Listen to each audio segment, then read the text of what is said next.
Это место неоднократно попадало в топы самых дорогих улиц планеты, наряду с легендарной Севен Роуд в Гонконге, Кёнсингтон Пэлас в Лондоне или той же Пятой авеню на Манхэттене. Еще в начале 2000-х за ним твердо закрепилось название «Золотой мили» — участка около 1,6 километров между этой улицей и Причистинской набережной, где сосредоточились самые элитные жилые проекты Москвы. Сегодня это место любимо государственными деятелями, артистами, предпринимателями, теми, кто выбирает статусную жизнь в самом центре столицы и ценит возможность иметь Кремль буквально в соседях.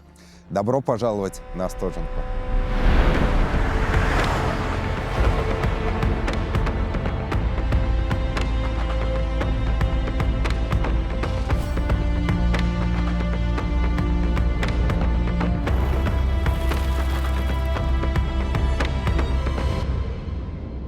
Но такой престижной Остоженка была далеко не всегда.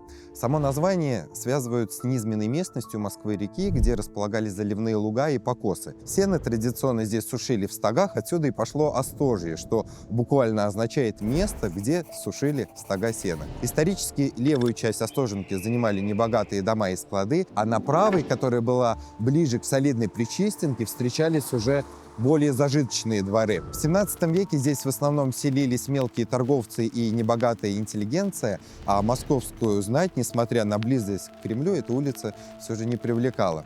Небольшие дворянские усадьбы начинают появляться здесь лишь через столетия, и только в конце 19 века, после строительства храма Христа Спасителя, интерес к этой улице начинает расти. И именно в этот период здесь появилась значительная часть жилых и доходных домов, которые и сохранились по сей день.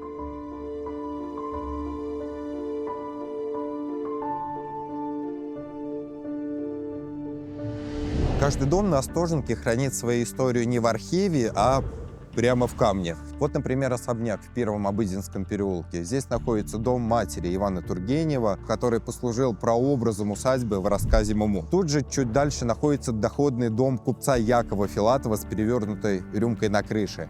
И по одной из версий рюмка символизирует ключевой момент в жизни его владельца — любовь к алкоголю, от которого он смог отказаться. На Остоженке находится и легендарный особняк Кекушевой с трехметровой фигурой льва на фронтоне.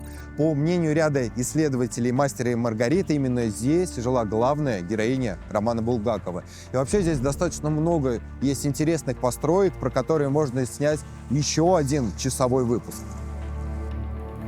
Но отдельно я бы все-таки хотел еще упомянуть про Зачатевский монастырь. Это первый женский монастырь столицы, ухоженный, с красивой живописной территорией. Это такое духовное сердце всей Золотой мили, с такой вот, знаете, сильнейшей энергетикой. И вообще с него в XIV веке начиналась история этого места, где позже вокруг уже отстраивались все дорогие дома. Обитель многократно горела, разрушалась, потом восстанавливалась, после революции снова закрывалась и возрождалась снова. В общем, у нее достаточно богатая, непростая, такая интересная судьба, как и у всей Остоженки в целом. И знаете, вот только побывав здесь самому, прогулявшись по ее узким улочкам, можно прочувствовать истинный дух и непередаваемую атмосферу той самой старой Москвы.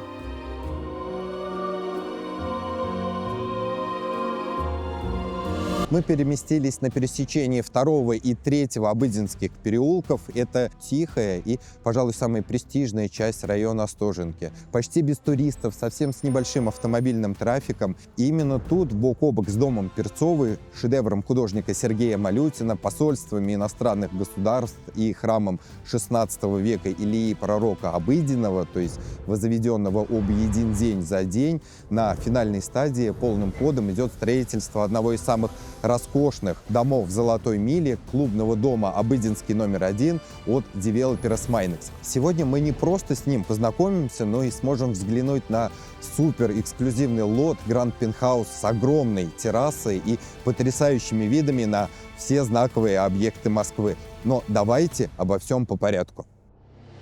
Обыденский номер 1 – это настоящий клубный шестиэтажный дом всего на 26 резиденций, включающих такие уникальные форматы, как пентхаусы с каминами и террасами, видовые квартиры, сити-хаусы с приватными патио, а также виллы с отдельным входом, собственным лифтом и личным бассейном. И, кстати говоря, несмотря на их стоимость, продано практически все, что, несомненно, говорит о том, насколько популярен этот проект, насколько точно девелопер смог попасть в желания и потребности покупателя. Под домом спроектирован двухэтажный подземный паркинг на 41 машиноместо с 2 автомобильными лифтами, киллерами и помещениями для водителей. Архитектура проекта — современная классика, фасады выполнены из дорогих материалов с обилием декора, огромные окна обрамлены рисунком из акцентного зеленого мрамора, а на балконах есть вот такие вот интересные латунные элементы. Да и вообще сам дом настолько органично вписан в окружающую застройку, что складывается в полное ощущение того, что он стоит на этом месте давно.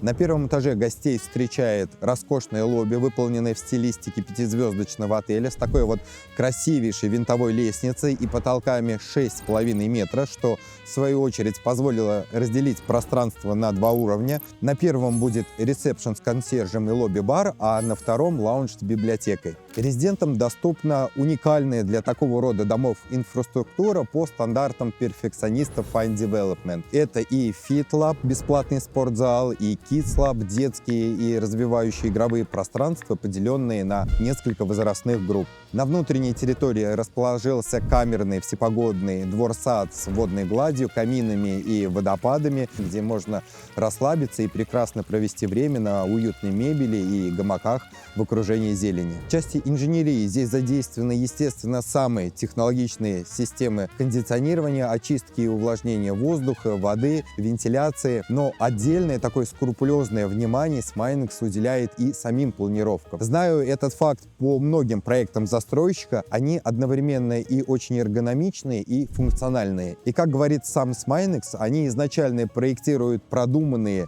до мелочей жилые пространства, и уже только после на их основе отстраивают само здание. Поэтому и архитектура проекта, и всех его внутренних элементов подчинена этой глобальной задаче. Ну и теперь, как и обещал, идемте смотреть, наслаждаться жемчужиной обыденского номер 1, а может быть и всей Остоженки в целом, гранд-пентхаусом с огромной террасой.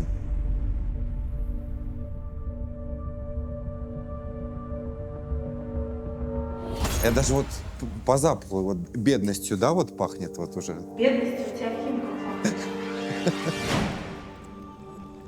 Друзья, ну что тут можно сказать? Это просто какая-то фантастика. Глаза разбегаются в разные стороны, и ты на самом деле не знаешь, с чего начать говорить. Но первое, что бросается в глаза, это храм Христа Спасителя. Во всей красе, до него всего 150 метров, что называется, рукой подать. Перед ним достраивается еще один жилой проект, и он находится на финальной своей высоте, поэтому вот эти вот замечательные виды не будут ничем загорожены. Отсюда же видно и дом Перцовой с его яркой, узнаваемой архитектурой. Прекрасно виден весь кремлевский ансамбль с его башнями и звездами 1 километр до него. Здесь яркие трубы ГЭС-2. В эту сторону открыточный вид на Якиманку. Красный Октябрь, величественный памятник Петру Первому, Новая Третьяковка. На противоположной, кстати, стороне променад более 8 километров, образующийся из нескучного сада, парка Горького и Музеона. В эту сторону Москва-Сити, все сталинские высотки, в том числе и здание МИДа.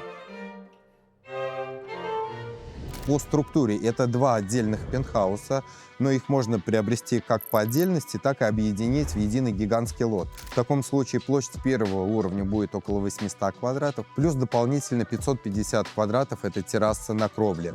Из кухни-гостиной есть также собственные выходы на террасы по 35 и 70 квадратов, куда можно выйти, выпить чашечку кофе, бокал вина, пригласить друзей и полюбоваться вот этими сумасшедшими видами на Москву. Здесь высоченные потолки 4 и 3 метра, какая-то невероятная планировка. И только вот находясь здесь, ты ощущаешь, как много света, воздуха и бескрайнего простора.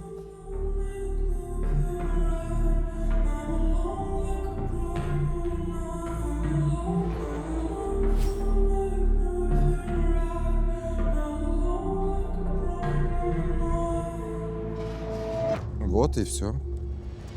Здесь каждый день можно разглядывать разные детали, открывать для себя что-то новое, изучать Москву, вдохновляться, ставить самые амбициозные цели, идти, побеждать и достигать новых свершений. Глядя по сторонам, просто захватывает дух. Я уверен, что этот пентхаус – будущая легенда, украшение всего элитного рынка недвижимости. Это инвестиция, которую можно передавать из поколения в поколение. Это своего рода такой подарок самому себе человеку, который уже добился абсолютно всего в этой жизни и хочет войти в историю нашей страны. Друзья, я не скрываю, что впечатление от увиденного у меня просто колоссальное. Что думаете вы по этому поводу? Напишите свое мнение в комментариях ниже, будет очень интересно почитать его.